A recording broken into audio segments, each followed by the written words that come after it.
Gentlemen, does the gentleman from California seek recognition? Yes, Mr. Speaker. Gentleman from California, what purpose do you? I ask unanimous consent that it may be in order today for the Speaker to entertain a motion that the House suspend the rules and adopt House Resolution 560. Is there objection? Hearing none, it is so ordered. Gentleman from California? The gentleman suspend. Pursuant to Clause 8 of Rule 20, the Chair will postpone further proceedings today on motions to suspend the rules on which a recorded vote of the yeas and nays are ordered, or on which the vote incurs objection under Clause 6 of Rule 20.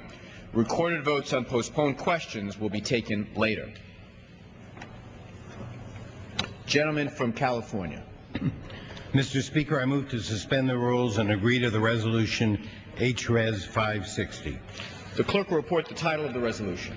House Resolution 560, resolution expressing support for all Iranian citizens who embrace the values of freedom, human rights, civil liberties, and rule of law, and for other purposes. Pursuant to the rule, the gentleman from California, Mr. Berman, and the gentlewoman from Florida, Ms. Ross-Layden, will each control 20 minutes. The Chair recognizes the gentleman from California, Mr. Berman. Mr. Speaker, every day since Iran's election, the streets of Tehran have been filled with demonstrators, and each day this past week, the numbers seem to be growing. Even state-run media in Iran has put the number of demonstrators in Tehran at hundreds of thousands. One British newspaper reports that there were 1 million demonstrators in Tehran yesterday. What do these demonstrators want? Are they simply in favor of the candidate Mir Hossein Mousavi? Or are they making a more profound statement about the Iranian regime? Nobody knows exactly. We do know one thing, though. The demonstrators feel their intelligence was insulted and their dignity assaulted by the high-handed manner in which the results of the June 12th election were handled. They want justice. This morning, the Supreme Leader offered none. It is not for us to decide who should run Iran, much less determine the real winner of the June 12th election.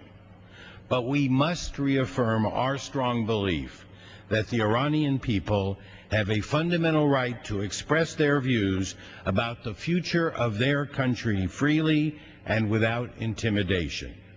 The Iranian regime is clearly embarrassed by the demonstrations and has not shrunk from using violence to stop them. At least 8 demonstrators, and quite likely a number more, have been killed and hundreds have been injured. The regime has also tried to ban media coverage of the demonstrations. Foreign journalists are consigned to their homes and offices. Several have been expelled from the country. Cell phone coverage has been frequently blocked in order to limit communication among the protesters. And the regime has interfered with the internet and taken down many opposition websites. We cannot stand silent in the face of this assault on human freedom and dignity.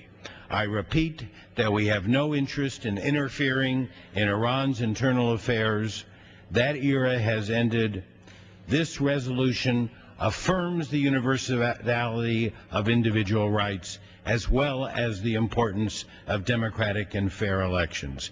Beyond that, it simply expresses its solidarity with Iranian citizens who embrace the values of freedom, human rights, civil liberties, and the rule of law. I don't know how many of the demonstrators fall into that category, but I do know that many of them do. This resolution also condemns the bloody suppression of freedom. It is not a judgment on who won the Iranian elections. It is an acknowledgement that we cannot remain silent when cherished universal principles are under attack.